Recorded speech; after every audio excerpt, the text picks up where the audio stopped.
This goes out to all my people who have plans to come to the United States or want to come travel to the United States and are like on the fence about it and don't know what to do with everything going on here. Don't come. My recommendation is to 100% boycott this country. Do not spend any money here. Do not plan any travels here.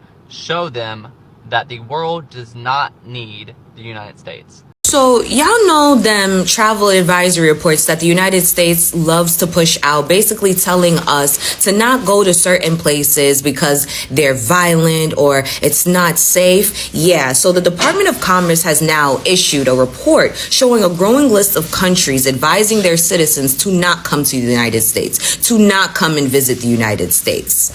Yeah, now we are not the safe country. Canada and the Canadian people, your boycott on tourism in the United States explained right now. Canada and the Canadian people, let's do some hard numbers. Last year, 2024, you brought in $20 billion in money to the United States with your tourism, okay? And purchasings of stuff around the tourist industry. That's a lot, whether you're talking about going into different national parks, you're talking about going to Disney World, anything. $20 billion last year, okay? What does that look like in the practicality? That was 140,000 jobs that were created to support you guys coming into the continental United States. What does that look like as far as, we had 20 million Canadians coming into the United States. Now, I've been posting about Canada and the outcome of the boycott, and I've had hundreds of people commenting about how they're traveling to other countries to spite the boycott and make sure they didn't spend their money in the United States. So I'd like to talk just for a few moments about travel economics, especially how it affects the United States of America. So I think Canada started it. We started a boycott where we started to say no to travel to the United States. And as the months has gone by, that travel boycott has increased here in Canada, but also around the world. People are saying no to visiting the United States of America. We all already know that the mayor of Las Vegas, for example, has done a press conference where she's literally pleading for Canadians to come back to Las Vegas because the downturn is having such a drastic effect on Las Vegas. We know that Disney has struggled too in regards to some of its numbers. People are not visiting the United States anywhere near they were before Donald Trump took office. And there's a number of reasons for this. Of course, there's the 51st state thing, the aggression from the United States, the aggression from the Trump administration, ICE raids, turning up to the country and not knowing if your passport's going to be accepted or not. So much uncertainty. And we're now starting to see the effects thereof, not just on sales and sales declines, but now we're starting to see job losses. We're seeing local industries, for example, in Maine and Vermont and Connecticut saying, we need help, we're really struggling, there's not enough tourists coming in. So United States tourism is plummeting in the billions of dollars, that is. And you know how folks often tell international communities how much they need our tourism dollars? A lot of Americans forget that their own cities thrive off of tourism. In 2023 alone, the United States travel and tourism market contributed to $2.36 trillion. And the cities and states that rely heavily on hotel taxes, sales taxes, and other tourism-related fees, less tourism for you means less funding in education, transit, and infrastructure in your city or state. While MAGA diehards keep chanting, "We don't care," every time someone points out the cost of Donald Trump's policies, international tourists are quietly delivering the one response that matters in Trump's America, which is they're not coming to the United States for vacations. We have new data now from the World Travel and Tourism Council. The U.S. is on track to lose over $12 billion in international travel spending this year. That's a decline of 7%. It's not because suddenly the sand on the beaches is no good. It's not because the theme parks got rid of everybody's favorite ride. It's because the rest of the world sees what the United States under Donald Trump has become: expensive, hostile, and unstable. And they're voting with their passports. America faces a tourism crisis in 2025. Foreign visitors choose safer, easier destinations. The last time I checked at the actual numbers of cancellations to the United States, it was over 1 million foreign travelers. both business travelers and people coming for fun. About a month ago, it was predicted that we were going to lose almost $13 billion in tourism alone in the United States of America. Hello guys, and welcome to the Joy Report, where we get an outsider's view with an insider's clarity. The US tourism industry is taking a hit, and DT supporters are fuming. The same tough immigration policies, deportation crackdowns, and trade wars they once cheered for are now coming back to bite them hard. America's image abroad has shifted from land of opportunity to land of hostility, and travelers around the world are quietly deciding they've got better places to spend their money. Before we proceed, all credit goes to the creators of these videos. Let's watch a few more clips, and I'll be back with more commentary. So I've canceled my next trip to the United States because ICE or whatever the hell it is detaining people. I mean, they detained a young Canadian for 10 days. They apparently arrested a bunch of Germans recently. They're going through people's phones. Like, this is meant to be the United States is meant to be the beacon of democracy and freedom and so forth.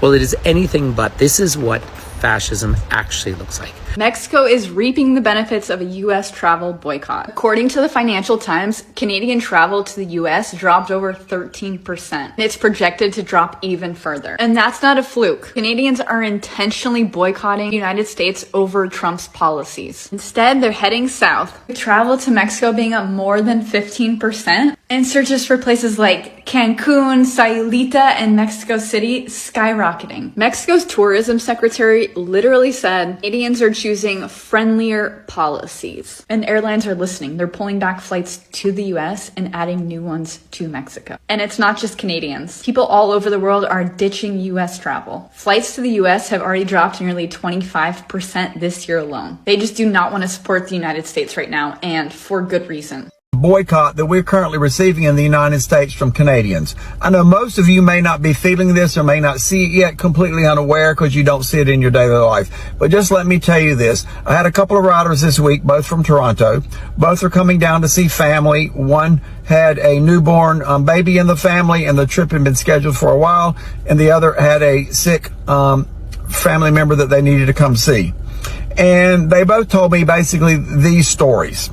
Number one, that when they went to the airport, that the U.S. Customs, and for Canada, you get on the U.S. Customs and Canada, that there was like nobody in line, and that both planes were like half full as opposed to being completely full. And usually there's a 2-hour wait or more that they told me. They also told me that because of Donald Trump, and because of his tariffs with Canada and the way that they have been treated by Trump, they are boycotting every single product in Canada that is made in the United States. You can go to the grocery stores in Canada, and there would be where the U.S. products, for example, Lay's potato chips and all the chips and all the stuff from the U.S.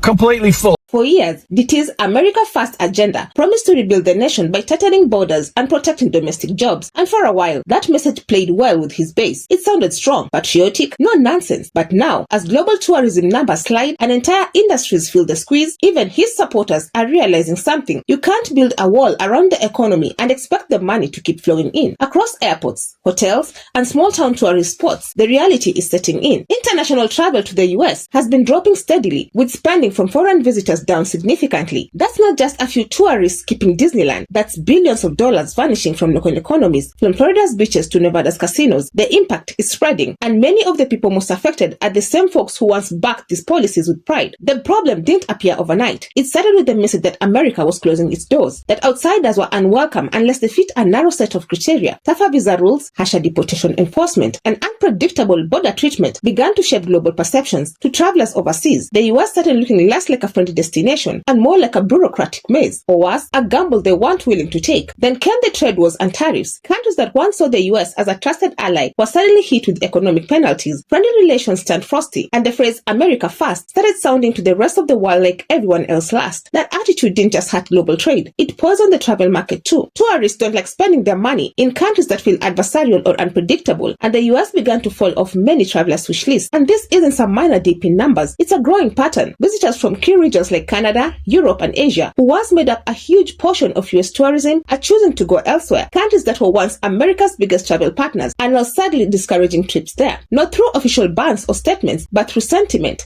the sense that the US isn't as welcoming, safe, or stable as it used to be. And that's the irony. The Tea supporters who love the idea of tough borders now depend on open ones. Small business owners, tour operators, restaurant workers, they all rely on travelers coming in, spending money, and keeping local economies alive.